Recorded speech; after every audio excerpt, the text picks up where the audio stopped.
Assalamualaikum warahmatullahi wabarakatuh. Kami dari kelompok 4 akan membahas mengenai stack. Stack pada dasarnya adalah sebuah tumpukan, di mana pengimplementasiannya yaitu pada array dan linked list. Dan ada juga pengaplikasian stack itu dalam kehidupan sehari-hari, yaitu pada sistem kalkulator POSIX. Adapun programnya ialah sebagai berikut.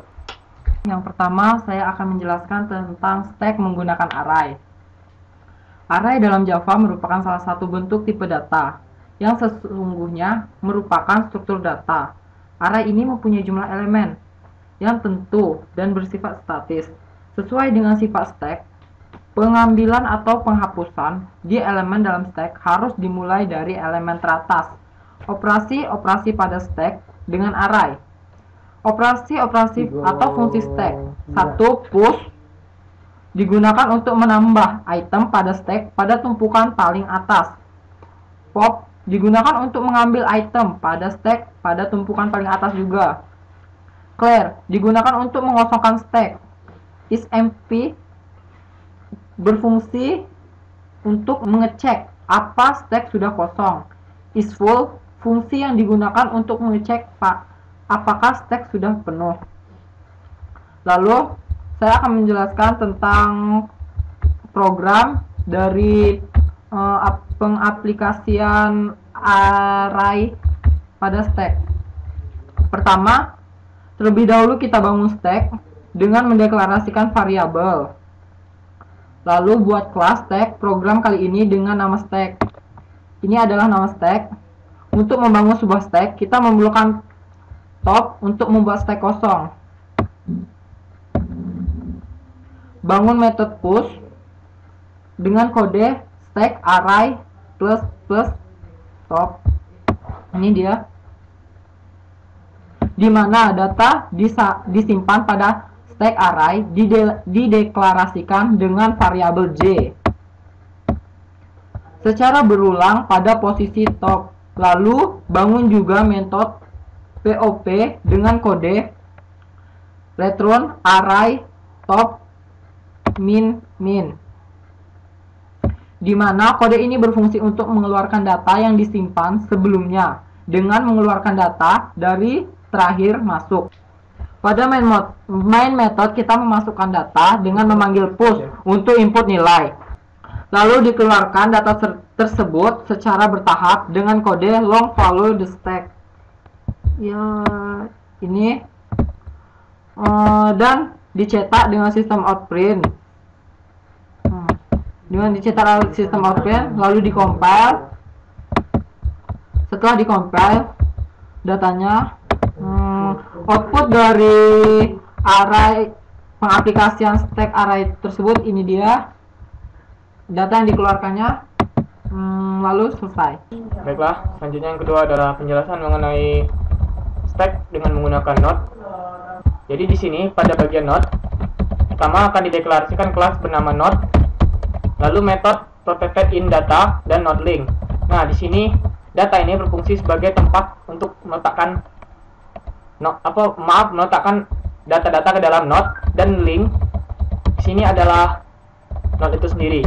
Lalu metode public node, link sama dengan node ini adalah bagian kepala. Selanjutnya public node in d node n, data sama dengan d, lalu link sama dengan n. Nah, di sini bersifat sebagai konstruktor. Lalu selanjutnya public void set link node node n. Nah, di sini untuk membuat titik awal dari link yang akan digunakan sebagai penghubung ke node selanjutnya. Setelah itu function to set data to current node. Nah, di sini fungsinya adalah untuk memasukkan data ke dalam sebuah node, apapun jumlah bentuk data itu. Lalu fungsi untuk meletakkan link connect ke node selanjutnya itu menggunakan public node get link.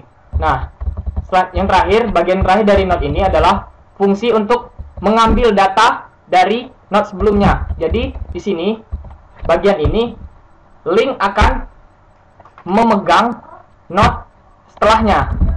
Lalu pada bagian link stack, di sini sebenarnya konsepnya dasarnya mirip, hanya saja di sini. Nah, di sini bagian ini node NTPR new node data. Hanya di sini yang berbeda kalau menurut saya, karena di sini digunakan data dari node tadi. Menjelaskan bagian output dari program yang dibuat mengenai node tadi. Nah, berdasarkan main metodenya terdapat 5 operasi yang di sini. Pertama di sini push, pop, pick, check empty, dan size. Nah, yang dimana bagian-bagian ini sudah dijelaskan. Baiklah, di sini kita akan mencoba salah satunya, push. Nah, di sini perintahnya kita akan diminta untuk memasukkan elemen-elemen di push itu. Dan pop sama saja, kita akan mengeluarkan. Baiklah, sebelumnya kita akan memasukkan beberapa data.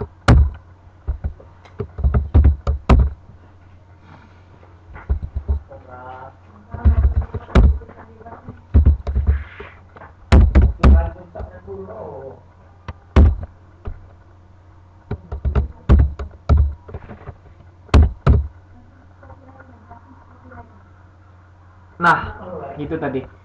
Pop akan mengeluarkan salah satu data dari deretan array yang dimasukkan tadi. Sementara pick akan melihat semuanya. Kita akan mencoba bagian pick. Nah, pick. Begitulah pick tadi. Kalau check empty, nah ini akan mengecek apakah data stack itu kosong atau tidak. Jika datanya dalam keadaan kosong, maka akan muncul tulisan true. Sementara sebaliknya, jika tidak dalam keadaan itu sudah terisi, akan bersifat false. Lalu akan melihat bagian size. Size adalah ukurannya. Size 1, stack 2. Karena 3 sudah di pop atau dikeluarkan tadi, maka data pada stack itu adalah cuma satu saja. Sebenarnya tidak ada perbedaan mendasar antara array dan node, kecuali pada array mesti dideklarasikan dan bla bla bla seperti sebelumnya. Dan persamaannya itu datanya tidak bersifat permanen, sama seperti array juga. Nah, begitulah output dari program ini. Terima kasih. Yang ketiga adalah pengimplementasian stack pada kehidupan sehari-hari, yaitu pada pemrograman kalkulator POSIX. Pada program kalkulator biasanya, bila kita ingin menghitung nilai-nilai dengan berbagai notasi seperti perkalian, pengurangan, penjumlahan, pembagian, dan lainnya, maka program kalkulator tersebut akan mengeksekusi sesuai urutan yang kita buat, sehingga hasilnya pun tidak sesuai dengan hasil yang sebenarnya. Misalkan data 12 ditambah 3 dikali 6 dikurang 7 ditambah 8 dibagi 2, maka akan menghasilkan 87, di mana nilai ini didapat dari operasi 12 ditambah 3 terlebih dahulu, baru dikalikan oleh 6, sehingga dapatlah hasil 87. Hal tersebut tidaklah sesuai dengan hasil yang sebenarnya, yaitu 12 ditambah 3 dikali 6 dikurang 7 dan 8 dibagi 2, sehingga hasilnya pun 27. Untuk mendapat hasil ini, maka data tersebut perlu kita ubah menjadi notasi POSIX. Pada notasi POSIX, data tersebut akan menjadi 12, 3, 6, notasi perkalian, notasi penjumlahan, 6, 7, kurang 8, 2, notasi pembagian, dan notasi penjumlahan. Sehingga hasilnya pun yaitu merupakan hasil yang kita harapkan atau hasil yang sebenarnya, yaitu 27. Untuk membangun program kalkulator tersebut perlu dilakukan berbagai langkah berikut. Yang pertama yaitu untuk membangun program kalkulator ini, kita import terlebih dahulu library yang ada pada Java, yaitu library scanner untuk penginputan. Kemudian di sini kita memakai stack yang sudah ada pada library Java juga dengan mengimport java.util.stack. Kemudian masuk pada kelas kalkulator ini, yang di sini kita beri nama calculate2base. Di sini kita bangun, kita deklarasikan stack dengan private stack string dengan nama stack. Kemudian kita deklarasikan string infix, string postfix. Di sini kita memberikan private untuk dapat diakses oleh seluruh kelas ini. Kemudian kita mulai dari awal main method, di mana pertamanya kita deklarasikan scanner dengan variabel show seperti pada baris ke-52. Kemudian ditampilkan teks untuk perintah memasukkan nilai, yaitu masukkan pengoperasian infix yang kita gunakan system.out.println.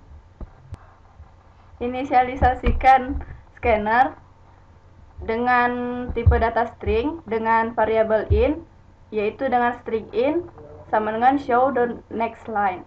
Kemudian kita panggil seluruh isi kelas dengan new calculate to bus dengan nilai yang dioperasikan, yaitu yang berada pada in. Lalu masuk pada fungsi atau subclass public calculate to bus dengan parameter string exp. Di sini kita inisialisasikan nilai-nilai yang kita butuhkan, yaitu string str yang dalam hal ini kita kosongkan terlebih dahulu nilainya, tapi kita beri tanda kutip yang menyatakan bahwa ini adalah dalam variabel string.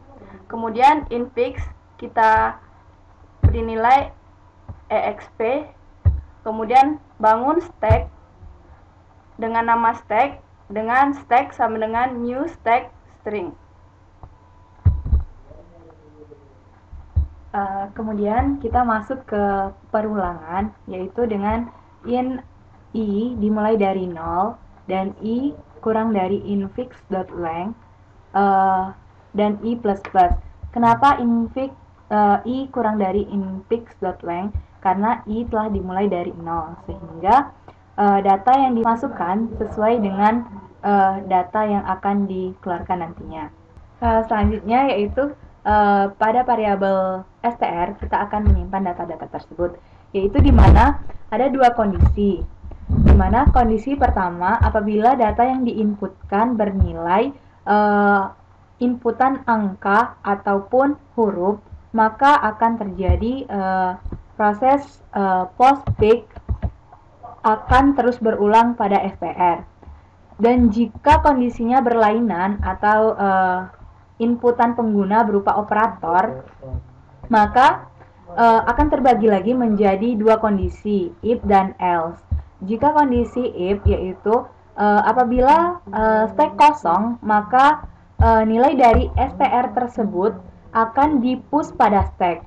Dan apabila kondisinya berlainan, yaitu pada data teratas akan dimasukkan ke variabel stack top.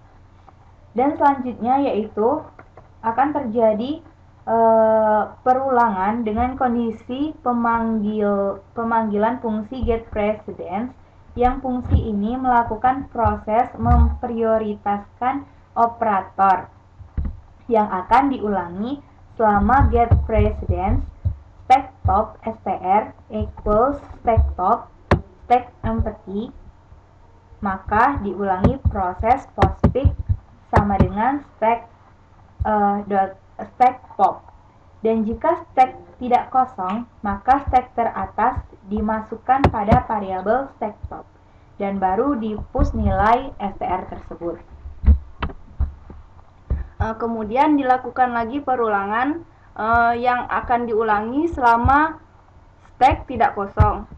Yang diulangi yaitu operasi postfix tambah sama dengan stack.pop, yaitu mengoperasikan nilai tersebut.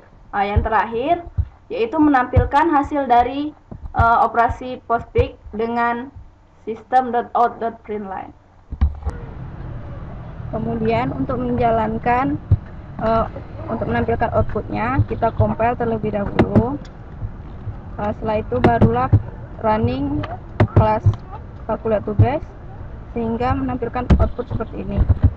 Kita terlebih dahulu masukkan operasi infix seperti ini misalnya, sehingga tampillah output berupa operasi postfix. Demikian, terima kasih.